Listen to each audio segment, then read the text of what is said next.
Hello guys, welcome to current affairs funda. This is Manavi और faculty of reasoning. आज के session में हम लोग प्रैक्टिस मॉक का जो फ्री मॉक दे रखा होता है, फर्स्ट वो हम सॉल्व करेंगे ईएसआईसी यूडीसी एग्जामिनेशन के लिए। इसमें हम पूरे 25 क्वेश्चंस को सॉल्व करेंगे। चलिए वीडियो को स्टार्ट करते हैं और कुछ नया सीखते हैं। उससे पहले आपको बता दूं, करंट अफेयर्स फंडा की मोबाइल एप्लीकेशन जो कि आप प्ले स्टोर डाउनलोड कर सकते हैं, यहाँ पर आपको स्टडी मटेरियल मिल जाएगा। इसकी लिंक डिस्क्रिप्शन में भी दे रखी है। अब आ जाते हैं अपने क्वेश्चन पर। फर्स्ट क्वेश्चन में हमें क्या दे रखा है, एक पजल दे रखी है। इसके हमें यहाँ पर दे रखा है 1 to 4, तो इसके 4 क्वेश्चन हमें टिक करने होंगे। पजल सॉल्व करने के बाद पजल को पढ़ना स्टार्ट करते हैं। सबसे पहले लिखा हुआ है 8 पर्सन PQRST UVW, 8 लोग हैं जो कि एक टेबल स्क्वायर शेप टेबल पर बैठे हुए हैं। 4 पर्सन जो है वो कॉर्नर पर हैं और 4 पर्सन हर साइड पर है, मतलब हर साइड के मिडिल पर है। ठीक है, फिर बोला गया है कि जो पर्सन्स कॉर्नर पर हैं वो सेंटर की साइड फेस कर रहे हैं, बाकी सारे सेंटर के बाहर फेस कर रहे हैं। ठीक है, चलो बना लेते हैं।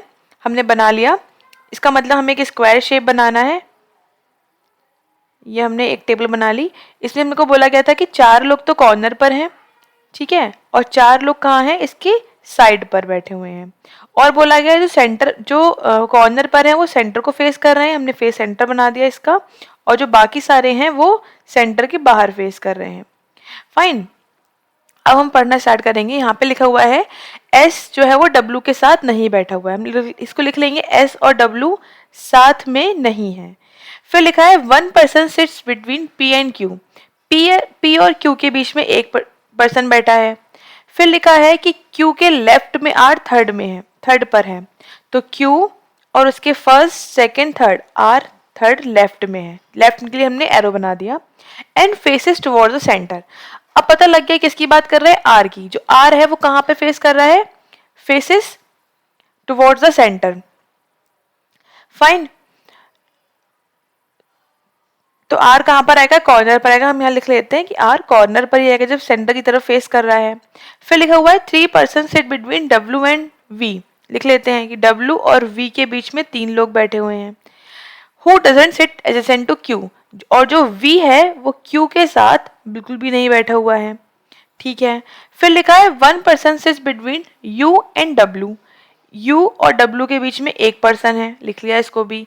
फिर लास्ट लाइन लिखी है कि यू जो है वो ना तो टी के साथ है और ना ही एस के साथ है। इसको भी लिख लेते हैं, you is not with T और यू नॉट विद एस। ठीक है, ये हमने सब कुछ लिख लिया। अब स्टार्ट करेंगे। हमको क्या बोला गया है कि आर कहाँ पर है, कॉर्नर पर है। देखो बोला गया है कि आर जो है वो कॉर्नर पर है, faces towards the centre. Fine, तो हमने आर को यहाँ बना लिया। कहीं भी हो सकता है, कॉर्नर पर है। ठीक है, आप देखो क्यू के थर्ड लेफ्ट में आर है, तो हम क्यू को सेट कर सकते हैं यहाँ से। तो अगर हम देखो 1 2 3, अगर हम यहाँ पे क्यू को बनाते हैं तो अगर ये नीचे की तरफ देख रहा है तो लेफ्ट इसका यही होगा। 1 2 3 यहीं पर हो सकता है क्यू केवल। अब आप सोचो, आप सोच रहे हो कि यहाँ पर क्यों नहीं हो सकता। अगर हम यहाँ पे मैं क्यू को रखती तो इसकी क्यू के राइट में आर हो जाता, फर्स्ट सेकंड थर्ड। तो हमें क्या रखना है, क्यू के लेफ्ट में आर रखना है, तो यहीं पर रख सकते हैं हम केवल। ठीक है, तो हमने इसको भी बना लिया और इसको बना लिया। अब क्या बोला गया है कि P और Q के बीच में एक पर्सन है। ठीक है, अब देखो यहाँ पर 2 पॉसिबिलिटी बन रही है। Q को मैंने यहाँ लिखा हुआ है तो P यहाँ पर भी हो सकता है 1 के गैप पर, और P यहाँ भी हो सकता है 1 के गैप पर। ठीक है, तो मैं क्या करूंगी, फटाफट से जैसे मुझे पता चला कि मुझे एक और पॉसिबिलिटी बनानी है तो मैंने एक और डायग्राम बना लिया और इसमें मैं पॉसिबिलिटी रख दूंगी। देखो मैंने ये तो लिख लिया था Q और R। एक में क्या था कि P यहाँ होगा, एक में P यहाँ पर होगा। ठीक है, तो मैंने ये भी बना लिया। अब हम क्या बना सकते हैं, अब देखो बोला गया है कि V जो है वो Q के साथ नहीं है। इसका मतलब क्या हो गया कि V यहाँ पर भी नहीं हो सकता, यहाँ भी नहीं हो सकता। ठीक है, और ये भी बोला गया है कि V के 3 के गैप पे W है। तो आप देखो, अगर हम V मान लो हमने V यहाँ लिया तो 3 का गैप कहाँ आ रहा है, बिल्कुल अपोजिट, 1 2 3 अपोजिट। इट मीन्स हमको V वहां लेना है जब सामने वाली पोजीशन भी ब्लैंक हो, तभी तो हम वहां पे W को रख पाएंगे। अब ये पता लग गया कि V यहाँ पर नहीं हो सकता, यहाँ नहीं आ सकता। यहाँ पे आ सकता है क्या, नहीं, क्योंकि हमें सामने रखना है W, हम नहीं रख सकते। क्या V यहाँ रख सकती हूँ मैं, नहीं, क्योंकि V के सामने W आना है, यहाँ पर Q आया हुआ है, तो V की केवल एक ही जगह बचती है यहाँ पर रखने की। V अगर मैं यहाँ रखूँ तो 3 का गैप और W ये आ जाएगा। ठीक है, ऐसे यहाँ पर आप देखो V Q के पास तो आ नहीं सकता, क्या वी यहाँ आ सकता है? वी के सामने डब्ल्यू आना है, नहीं आ सकता। क्या वी यहाँ आ सकता है? हाँ आ सकता है। वी आ गया और डब्ल्यू ये आ गया। यहाँ पे भी नहीं क्योंकि इसके सामने क्यू था, डब्ल्यू नहीं आ सकता। तो हमने यहाँ पर इसको भी रख दिया, वी और क्यू और डब्ल्यू और वी। अब क्या बोला गया है कि W और U के बीच में 1 का गैप है। ये वाली कंडीशन देखो, W और U के बीच में क्या है? 1 गैप है। W हम रख चुके हैं, 1 गैप रखेंगे तो ये आ रहा है, यहाँ पे आ नहीं सकता, यहाँ पर यहीं पर आया केवल, हमने यहाँ रख दिया। ऐसे यहाँ पर देखो W के बाद 1 गैप इधर ही खाली है, U यहाँ पर आ सकता है। ये मैं लाइन बनाती हूँ, ये अलग अलग है यहाँ पर, ठीक है। ये वाली कंडीशन भी कंप्लीट हो गई। अब बोला गया कि U के, अब क्या बचा? केवल S और T रखने के लिए बचा हुआ है। और आप देखो हमसे बोला गया है कि U के साथ ना तो T है ना ही S है। तो अगर हम नीचे वाली पॉसिबिलिटी में देखें तो T और S में से कुछ ना कुछ तो यहाँ आएगा ही, या तो T आएगा या फिर S, क्योंकि दो ही जगह बच रही है S और T के लिए। और U के पास ना तो T आना है ना S आना है, इसका मतलब ये पॉसिबिलिटी रॉन्ग हो जाती है हमारी। अब अगर हम यहाँ पे देखें तो हाँ S और T यहाँ पर आएगा और U के साथ तो वो है ही नहीं, चल जाएगा। देखो फर्स्ट लाइन हमें दे रखी थी कि S और W साथ में नहीं आने, इट मीन S यहाँ पर तो नहीं आएगा, तो S यहाँ पर आ जाएगा। यहाँ क्या बचा? T। ये हो गया हमारे पजल का राइट सोल्यूशन। फाइन। अब आ जाते हैं इसके क्वेश्चन पे। क्वेश्चन क्या लिखा हुआ है कि P के रिस्पेक्ट में S कहाँ पर है? देखते हैं। P ये है और S ये है। P के रिस्पेक्ट में देखो, P ये था, इसके राइट में सेकंड राइट क्या है? S है, मतलब second to the right. It means option D is the right answer. Odd का चुनाव करना है। क्या क्या है? एस पी, आ जाते हैं फटाफट, S P and then Q T V, Q T और वी। तो देखो सारे ये जो थे एस टी क्यू पी ये सब बाहर की तरफ फेस कर रहे हैं, केवल वी ही ऐसा जो इनसाइड फेस कर रहा है। तो अलग क्या हो गया इसमें से? वी अलग हो गया। नेक्स्ट पे आ जाते हैं, टी के थर्ड राइट में कौन बैठा हुआ है? टी देखो, टी ये है, राइट कहाँ होगा इसका? ये बाहर देख रहा है, तो राइट इधर होगा, 1 2 3, कौन है? यू। आंसर हो जाएगा U. It means option B is the right answer. Fourth पे आ जाते हैं, आर के इमीडिएट राइट पे कौन है? आर का राइट देखते हैं, इमीडिएट आर ये है, इमीडिएट राइट क्या हो गया इसका? एस हो गया। एस कहाँ पर है? Option A. तो हमने ये 4 क्वेश्चंस को टेक कर लिया अपनी पजल को सॉल्व करके। अब आ जाते हैं इसके आगे ये क्वेश्चंस पे। आगे हमको बोला कि हमें आगे नंबर एक अल्फा न्यूमेरिक सीरीज दे रखी है, उससे रिलेटेड हमें क्वेश्चन पूछे गए हैं। तो पहला क्वेश्चन में लिखा हुआ है, हमें बताना है ऐसे इस अरेंजमेंट में ऐसे कितने लेटर्स हैं, कितने लेटर्स हैं जिनके तुरंत बाद क्या है? सिंबल है, जिसके तुरंत बाद सिंबल है और तुरंत पहले एक नंबर है। मतलब हमें ये पेयर ढूंढना है नंबर, लेटर और सिंबल का। देखते हैं कहाँ पे दे रखा है। जहां पे नंबर होगा वहीं चेक करेंगे। देखो नंबर लेटर लेकिन सिंबल नहीं है, नंबर लेटर नहीं है, नंबर लेटर सिंबल नहीं है, नंबर लेटर सिंबल, हाँ देखो एक मिल गया हमको, नंबर लेटर सिंबल। दूसरा भी मिल गया, नंबर लेटर और सिंबल।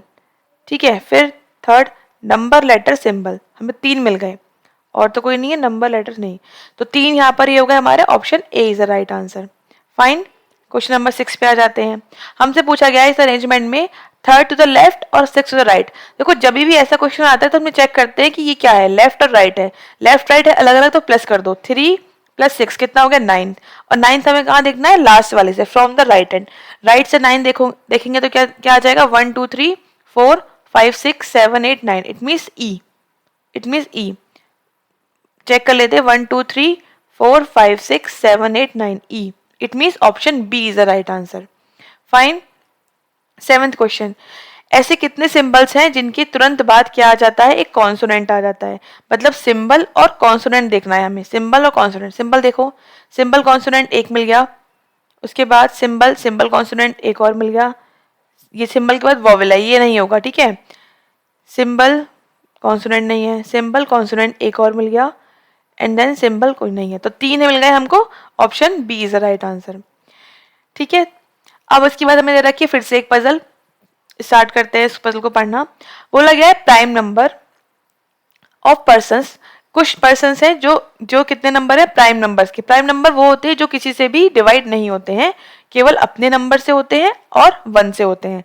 जैसे कि 11 प्राइम नंबर है, 13 प्राइम नंबर है, और इससे पहले हम देखें तो 7 प्राइम नंबर है, इससे पहले।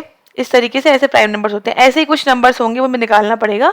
रो में बैठे हुए हैं और नॉर्थ फेस कर रहे हैं। फाइन। फिर क्या बोला गया है? 2 persons sit between L and N, लिख देते हैं 2 पर्सन बैठे एल और एन के बीच में। फिर बोला गया है as many person sit between N and K, जितने एन और के बीच में हैं उतने ही के और जी के बीच में हैं, ठीक है। 4 person sit between C and G, C और जी के बीच में कितने लोग बैठे हैं, 4 लोग बैठे हैं। Who sits on the extreme and, ये हु किसके लिए आया है, जी के लिए आया, मतलब जी कहाँ पर बैठा हुआ है, एंड पर बैठा हुआ है, लिख देते हैं हम जी एंड पर है। फिर है at most 7 person sit to the left of C, C के लेफ्ट में 7 पर्सन है, इट मीन्स मतलब एट मोस्ट मतलब ज्यादा से ज्यादा 7 है, तो मैं लिख दिया सी के लेफ्ट में 7 पर्सन है, सी के लेफ्ट में 7 पर्सन है, ठीक है। फिर बोला गया है कि के जो है वो एन के राइट में है, एन के राइट में 1 2 3 4, ये क्या है, के है इसके राइट में, ठीक है। बनाना स्टार्ट करेंगे तो अब देखो हमें क्या पता है कि जी एंड पर है और जी के 4 के गैप पे सी है, तो आपकी बात बिल्कुल ठीक है कि जी किधर भी एंड पे हो सकता है, लेफ्ट एंड पे भी हो सकता है, राइट एंड पे भी, लेकिन हमें क्या बोला गया कि सी के लेफ्ट में मोस्ट 7 हो सकते हैं। अगर मैं सी के लेफ्ट में 7 लूंगी तो मुझे यहाँ पर 4, केवल 4 के गैप पे जी को रखना है, उसके बाद फिर तब भी हाँ बस 2 प्लेसेस बच जाएंगी और हमें क्या लेना है, 7 लेना है, तो वो एंड पे तो आएगा नहीं, इट मीन्स ये क्लियर हो गया कि जी कहाँ पर है, लेफ्ट राइट एंड पर है, लेफ्ट एंड पर नहीं है। अब इसके बीच इसके पास बात जो है 4 के गैप पे क्या आना है, सी आना है, इसका मतलब ये कंप्लीट हो गई। और सी के लेफ्ट में, और नॉर्थ फेस कर रहे हैं तो लेफ्ट इसका इधर ही होगा, नॉर्थ फेस कर रहे हैं सब, मैंने बना दिया इसको नॉर्थ फेस कर रहे हैं।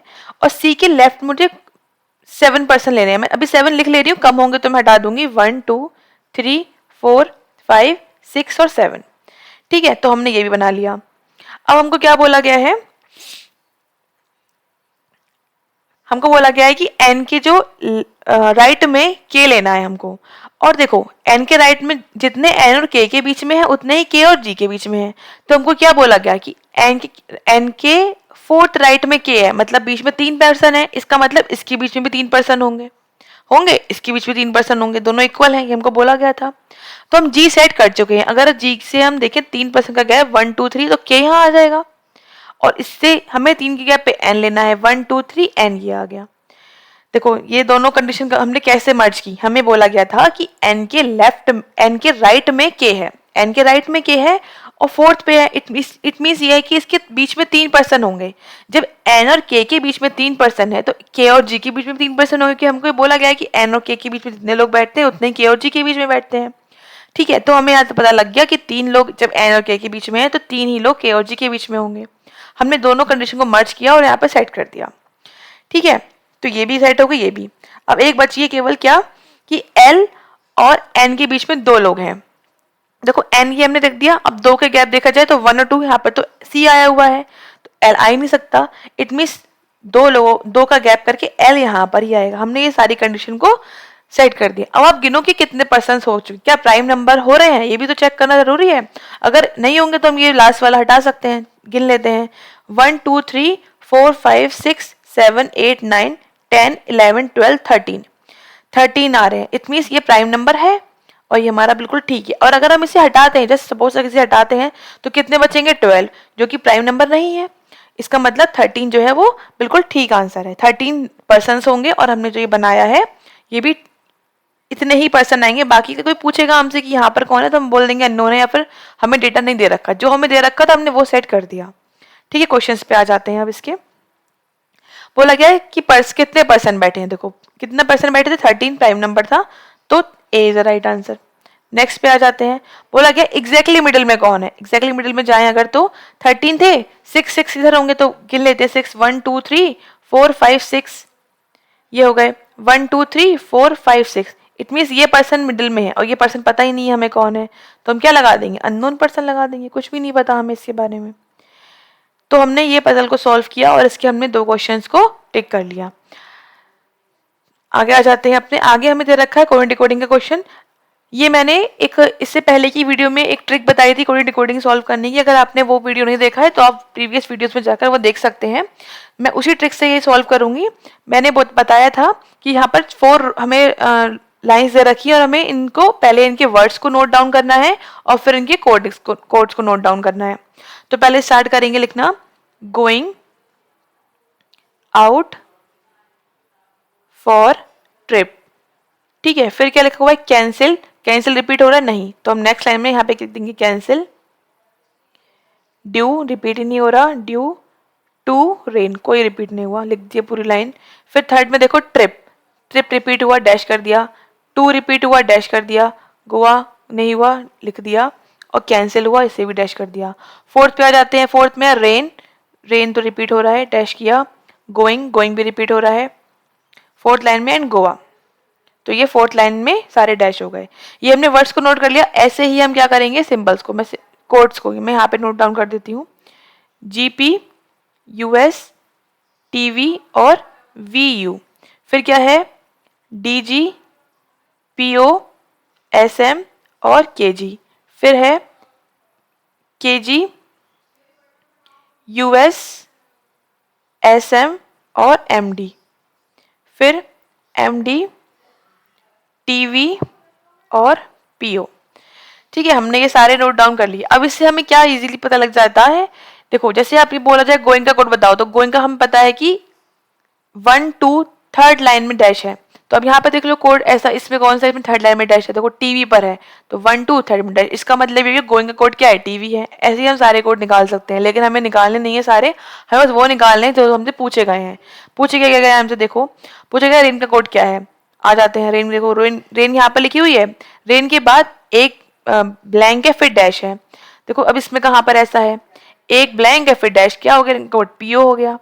ठीक, it means option B is the right answer, PO. फिर पूछा गया है केजी का, केजी का कोड किस लिए, किस वर्ड के लिए यूज हुआ है। देखो केजी कहाँ लिखा हुआ है, ये लिखा हुआ है। केजी के बाद एक डैश है, फिर ब्लैंक है, लेकिन आप देखो एसएम में भी सेम है, एक डैश और ब्लैंक, और कोई ऐसा नहीं है। इसका मतलब इन दोनों का कोड हम नहीं बता पाएंगे, केजी और एसएम का किस वर्ड के लिए यूज हुआ। यहाँ पर भी होगा कोई ना कोई ऐसा जिसमें एक बार डैश है और एक बार ब्लैंक है। तो कैंसिल और ड्यू, कैंसिल और टू, दो ऐसे वर्ड्स हैं जिनके ये कोड हो सकते हैं। हमें नहीं पता कि कौन सा वाला केजी का के लिए यूज हुआ होगा, तो आंसर क्या हो जाएगा, सी एन डी। और ऑप्शन में भी हमें कैंसिल और टू दोनों दे रखे हैं, तो हम लगा देंगे सी एन डी। हम नहीं बता सकते कि इसका कोड क्या है। नेक्स्ट पे आ जाते हैं। नेक्स्ट पे बोला गया है कि जो फॉर कोड है वो जीपी का नहीं है, जो फॉर कोड है वो जीपी का नहीं है। तो पूछा गया आउट गोइंग के लिए कौन सा कोड यूज हुआ होगा, आउट और गोइंग। अब अगर आप देखो क्वेश्चन में आउट और गोइंग का, तो पहले हम गोइंग का देखते हैं। गोइंग का मैंने आपको बताया पहले भी, गोइंग का कोड क्या है, टीवी है, दो ब्लैंक फिर डैश, टीवी, तो गोइंग का कोड तो टीवी हो जाएगा। ठीक है, गोइंग का कोड टीवी हो गया। अब हम आते हैं आउट पे। आउट पे आप देखो आउट और फॉर, इन दोनों के लिए कोई भी डैश नहीं आया हुआ है, और यहाँ पर भी दो चीजें हैं, जीपी और वीयू। इसका मतलब आउट और फॉर में से कोई एक कोड जीपी का होगा, कोई एक कोड वीयू वीयू होगा।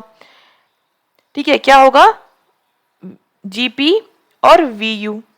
अब हमको बोला कि फॉर के लिए जीपी नहीं है, ये दो कोड मैंने आपको बताया ना, आउट और फॉर के लिए है। इन्होंने बोला हमको फॉर के लिए जीपी नहीं है, इसका मतलब फॉर किसके, जीपी किसके लिए होगा, आउट के लिए होगा, और ये वाला नहीं होगा। इट मीन्स क्या हो गया हमारा राइट ऑप्शन, जीपी टीवी वाला। जीपी टीवी कहाँ पर लिखा हुआ है, ये लिखा है सी पर जीपी टीवी, इसे टिक कर देंगे।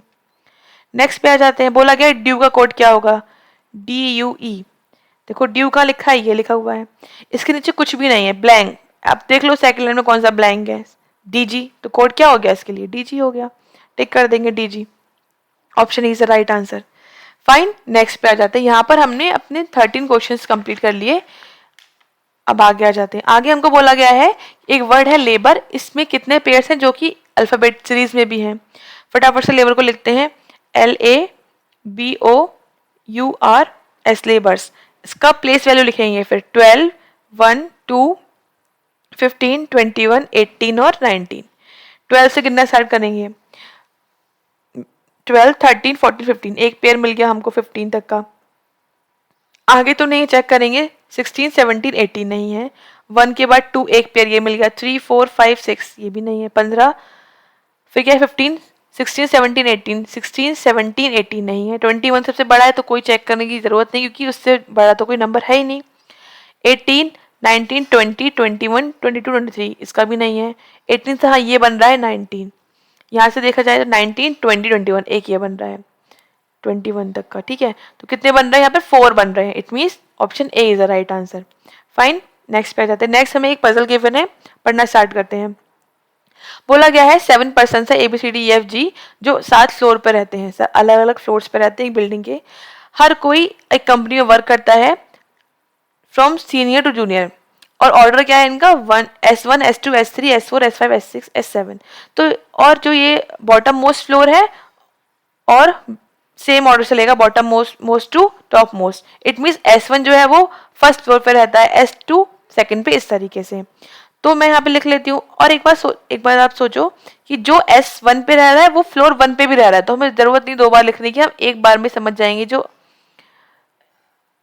S मतलब जो भी नंबर लिखा हुआ है इसके आगे वो इनका फ्लोर का नंबर ही वही है। ठीक है, तो हमने इसको नोट डाउन कर लिया। अब क्या बोला गया है, आगे यहाँ से पढ़ना स्टार्ट करेंगे। A lives 2 floors above C, above G। इसका मतलब यह है कि 2 फ्लोर ऊपर रहता है, एक फ्लोर का गैप होगा बीच में, ऐसा होगा कुछ। ठीक है, फिर 2 persons live between G and B। G और B के बीच में 2 लोग रहते हैं, हमने लिख दिया। बट B जो है वो S5 पे नहीं रहता, S5 के आगे B लिखा हुआ है, हम इस पे क्रॉस कर देंगे। C is 1 floor above F। जो C है वो F के एक फ्लोर ऊपर है, इट मीन्स ऊपर ही होगा तुरंत। फिर लिखा हुआ है A is senior to at least 2 persons. जो A है वो 2 पर्सन से सीनियर है। इसका मतलब क्या हो गया, एटलीस्ट 2 पर्सन्स, ज्यादा से ज्यादा कितने भी हो सकते हैं। ठीक है, अब सीनियर टू जूनियर चल रहे हैं फ्रॉम S1। इसका मतलब ये सीनियर है, ये भी सीनियर होगा उससे। हम इसको लिख लेते हैं कि जो A है वो 2 पर्सन से सीनियर है, एटलीस्ट 2 से ज्यादा भी हो सकते हैं। ठीक है, तो इसका मतलब क्या यहाँ पर A कहाँ कहाँ पे हो सकता है, देखो 3 पॉसिबिलिटी बन रही है अब A के होने की। अभी आगे पढ़ने के बाद बनाएंगे। अब E is junior to D। It means E ऊपर होगा, जूनियर है, क्योंकि सीनियर टू जूनियर चल रहा है हमारा। ठीक है, उसके बाद E बोला गया है 5 पर नहीं होगा, E जो है वो 5 पर नहीं है, इसको क्रॉस कर दिया। और लिखा है less than 3 person live below D। D के नीचे कम से कम 3 लोग रहते हैं। ठीक है, D के नीचे कम से कम 3 लोग रहते हैं। फाइन, D के नीचे कम से कम 3 रहते हैं और इससे ज्यादा कितने भी हो सकते हैं। नहीं, लेस देन 3 बोला गया, इट मीन्स 3 से कम रहते हैं, सॉरी 3 से कम पर्सन रहते हैं, तो हम लिख देंगे -3। 3 से कम मतलब 2 या फिर 1। ठीक है, अब हम क्या से स्टार्ट करेंगे, हम स्टार्ट करेंगे ए से। अब आप देखो, हमको बोला गया है कि जो ए है वो 2 पर्सन से सीनियर है, कम से कम 2 से। इट मीन्स ए कहाँ कहाँ हो सकता है। और दूसरा बात ये है कि ए के जस्ट एक गैप के बाद जी आना है। तो अगर 2 पर्सन से तो सीनियर ही है वो, तो या तो हो सकता है कि ए कहाँ पर हो, 5 पर हो, और 2 के एक के गैप जी यहाँ पर हो सकता है। दूसरी क्या कंडीशन बनेगी कि ए यहाँ पर हो, एक गैप जी ये हो। तीसरा क्या बनेगा, ए कहाँ पर हो, 3 पर हो, एक गैप जी ये हो। ठीक है, ये 3 बन सकती है पॉसिबिलिटीज। हमने इसको भी बना लिया, इसको बना लिया।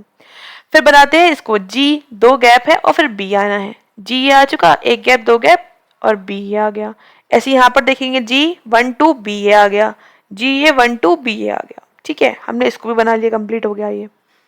अब क्या बनाना है, हमें सी और एफ बनाने हैं। सी और एफ कहाँ साथ में आना है।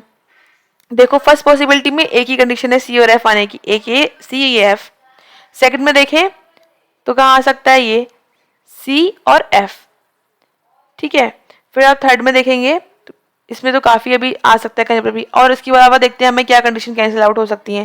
देखो बोला गया है कि ई और क्या है डी। ठीक है, तो हम बनाते हैं ई ये आ गया हमारे पास और डी ये आ गया।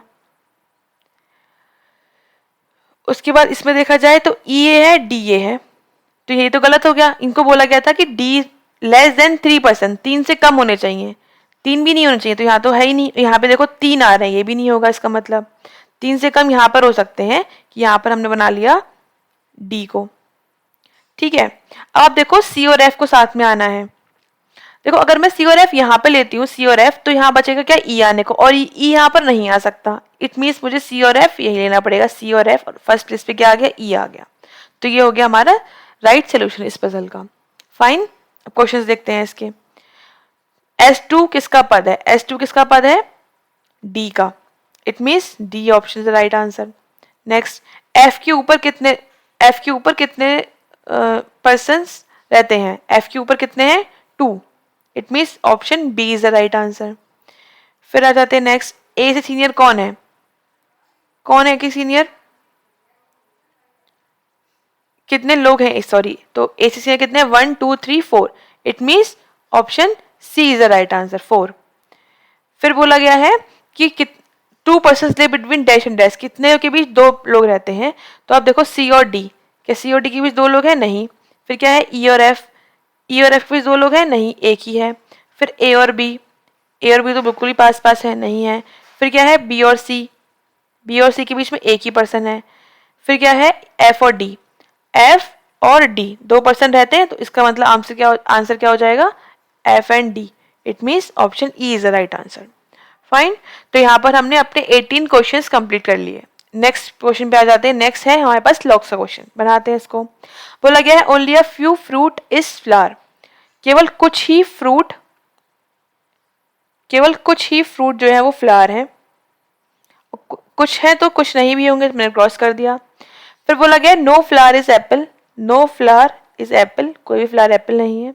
फिर बोला गया ऑल एप्पल्स इज मैंगो, ठीक है। कंक्लूजन पढ़ते हैं, सम मैंगो इज फ्लावर, क्या कुछ मैंगो फ्लावर है, बिल्कुल भी नहीं है, मैंगो फ्लावर तो है ही नहीं।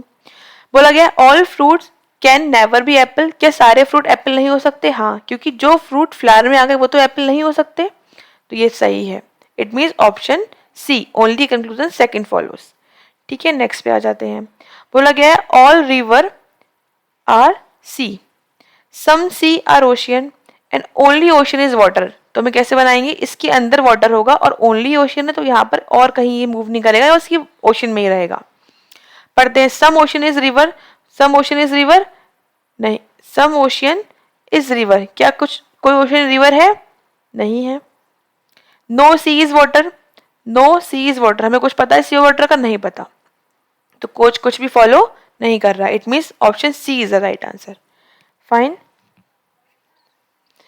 नेक्स्ट पे आ जाते हैं। नेक्स्ट फिर हमें एक पजल दे रखी है जो कि एक रिलेशन को हमें सॉल्व करना है, इसका हमें रिलेशन बताने हैं। पढ़ना स्टार्ट करेंगे। देर आर 6 मेंबर्स, 6 मेंबर हैं, D G L M R V, जिसमें 3 जनरेशन बनानी है हमें और 2 इसमें मैरिड कपल हैं। पहला बोला गया है एल जो है वो सन इन लॉ है एम का, बनाते हैं। एम का सन इन लॉ मतलब एम की कोई बेटी होगी, उसका हस्बैंड क्या हो जाएगा, सन इन लॉ हो जाएगा, एम का बना लिया। आर जो है वो ओनली डॉटर है जी की, यहाँ बना लेते हैं, कुछ पता नहीं है तो डॉटर हो गई जी की, ठीक है। फिर who is the sibling, who has a sibling, जिसका कोई भाई बहन है, इट मीन्स यहाँ तो कोई भाई बहन होगा, बना लिया हमने अभी। एम हैज ओनली 1 सन, देखो यहाँ पे बोला गया कि इनका सन इन लॉ है ये एल, तो इनकी बेटी होगी, लेकिन एक बेटा भी है इनका, ये एक बेटा बना लिया हमने। मैंने यहाँ पे जो प्लस है वो मेल के लिए लिखा है और जो माइनस है वो मैंने यहाँ पर फीमेल के लिए लिखा हुआ है। फिर gender of G is same as M, जो जी का जेंडर है और जो एम का जेंडर है वो सेम है, जेंडर। फिर क्या है V is the father of D, बना लिया, वी जो है वो डी का फादर है। No single person is the family is parent, मतलब कोई पेरेंट है तो वो दोनों होंगे, उनके मदर एंड फादर दोनों को बनाना है हमें, ऐसा नहीं कि हम सिंगल बना के उसको सॉल्व कर दें।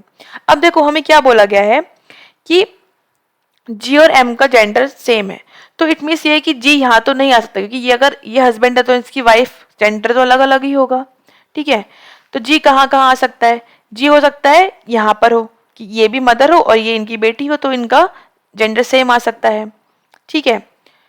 और बोला गया है कि जी की एक बेटी आर है, तो हम यहाँ पे बनाते हैं जी और ये हमने बना लिया इनकी बेटी आर, और इसका जेंडर अगर फीमेल है तो इनका भी फीमेल होगा। तो देखो क्योंकि इनका ये मतलब बेटी है तो यहाँ पर दोनों पेरेंट होने चाहिए, हमें ये बोला गया है कि कोई भी पर्सन सिंगल पर्सन नहीं है ऐसा पेरेंट, तो हमने ये सेट कर दिया। अब क्या बचा वी और डी, अब जब इनके भी 2 बच्चे हैं तो इसको भी पूरा करना है, तो वी क्या होगा, इनका हस्बैंड होगा और डी का फादर होगा, डी यहाँ पर आ गया। 6 मेंबर्स हो गए, 1 2 3 4 5 6 और 2 मैरिड कपल्स और 3 जनरेशन हो गई, बिल्कुल ठीक बन गया हमारा। क्वेश्चंस पे आ जाते हैं। How is D related to R, D कैसे संबंधित है आर से, आर देखो कहाँ है, आर ये है और डी कहाँ है, ये है। आर क्या है इनकी, मतलब डी क्या है इनके मम्मी के भाई मीन्स अंकल हैं, तो क्या हो जाएगा आंसर अंकल। फिर V related to mother of G, V और जी की मदर, वी ये है और जी की मदर क्या है एम है, ये दोनों क्या है आपस में हस्बैंड वाइफ है, तो हम क्या लगा देंगे हस्बैंड लगा देंगे। Option D is the right answer. Fine, next पे आ जाते हैं। नेक्स्ट में बोला गया है इफ वॉलंटियर वर्ड के सबको सारे लेटर्स को हम अल्फाबेटिकली अरेंज करते हैं फ्रॉम लेफ्ट टू राइट, तो बताना है हमें सेकंड राइट का फोर्थ लेटर, राइट एंड से फोर्थ एंड देन उसका सेकंड राइट। पहले तो हम इसे अरेंज कर लेते हैं UNTER, अल्फाबेटिकली अरेंज करेंगे तो पहले क्या आएगा ए, फिर ई, फिर एन, आर, टी, यू और वी। अब देखो राइट और राइट पूछा गया है, जब सेम पूछते हैं तो माइनस कर देते हैं, 4 - 2 कितना आ जाएगा 2, कहाँ से from the right hand, right से 2 सेकंड क्या हो गया यू हो गया, it means option B is the right answer. Fine, अब फिर से हमारे पास एक लॉक्स का क्वेश्चन है, नो पिंक इज रेड, कोई भी पिंक जो है वो रेड नहीं है, ठीक है। ऑल रेड इज येलो, सारे रेड क्या है येलो है। No yellow is orange, no yellow is orange, ठीक है। फिर है some pink being yellow is a possibility, some pink being yellow is a possibility, हाँ हो सकता है क्योंकि मे बी क्योंकि ये रेड नहीं है लेकिन येलो तो हो सकते हैं, ऐसे घूम के यहाँ जा सकता है ये, तो फर्स्ट पॉसिबिलिटी फर्स्ट कंक्लूजन बिल्कुल ठीक है। फिर पूछा गया नो रेड इज ऑरेंज, हाँ नो रेड इज ऑरेंज ये भी ठीक है, कोई भी रेड ऑरेंज नहीं है क्योंकि जब सारे येलो ऑरेंज नहीं है और येलो के अंदर ही रेड आ रहे हैं तो वो भी ऑरेंज नहीं होंगे, इट मीन्स ये भी बिल्कुल ठीक है। That means both the conclusion first and second follow. It means option D is the right answer. Fine, अब हम आते हैं अपने लास्ट क्वेश्चन पे। लास्ट क्वेश्चन हमें दे रखा है डायरेक्शन सेंस का, जैसे हमें दिखता है हम क्या बना लेंगे यहाँ पे डायरेक्शन, नॉर्थ ईस्ट वेस्ट और साउथ। डी के ए के नॉर्थ में डी, ठीक है बनाते हैं, ए हमने बनाया, इसके नॉर्थ में फटाफट से हम बना लेंगे डी और ये 5 मीटर है। फिर ए कहाँ पर है बी के वेस्ट में है, तो बी हमारा ये हो गया 8 बनाना है, बी के ईस्ट बी के वेस्ट में 8 हो गया ये, ठीक है। फिर कहां पर है बी के साउथ में 7, देखो बी का साउथ ये हो गया हमारा 7 हो गया एफ, ठीक है। अब बोला गया है एफ के ईस्ट में बनाना है हमको, एफ का ईस्ट कहाँ होता है ये हो गया हमारा एफ का ईस्ट, जो कि क्या बन जाएगा हमारा 3 और ये क्या है सी। फिर एफ जो है वो एग्जैक्टली बिटवीन है ई और सी के, तो ई हमने यहां बनाया, ये जब ये एग्जैक्टली बिटवीन तो ये 3 है तो ये भी 3 होगा ऑब्वियस सी बात है, ये ई हो गया तो ई अब सी बना, ई और सी के बीच में बना लिया हमने 7, ठीक है। बस इतना ही बनाना था। आगे पूछा गया है कि डी और ई की भी शॉर्टेस्ट डिस्टेंस, देखो डी ये है और ई ये है, अगर हम बात करें डी और ई की तो क्या आ जाता है, ऐसे करके कुछ शॉर्ट डिस्टेंस बनेगी ये वाली, लगा देते हैं पाइथागोरस थ्योरम। हमें इसके लिए क्या चाहिए पूरी लेंथ चाहिए, तो ये 5 है और ये 7 है, 5 और 7 कितना हो गया 12 का स्क्वायर प्लस, और ये डिस्टेंस कितनी है देखो ये टोटल कितनी आ रही है 8 आ रही है और ये 3 है, तो कितनी बची होगी ये वाली 5 होगी, 5 का स्क्वायर और इसका अंडर रूट कितना आ गया 144 प्लस 25, इसका अंडर रूट, इट मीन्स 169 का square root, it means 13 metre हमारा क्या हो गया answer, option D is the right answer. Fine, तो हमने यहाँ पर पूरे 25 क्वेश्चंस कंप्लीट कर लिए। आई होप आपको ये समझ में आए होंगे कैसे हमने सॉल्व किया क्वेश्चंस को।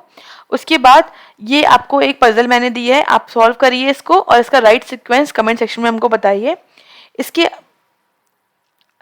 इसके बाद भी हम और भी मॉक सॉल्व करेंगे। तो मिलते हैं आपसे नेक्स्ट वीडियो में। Thanks for watching, have a nice day.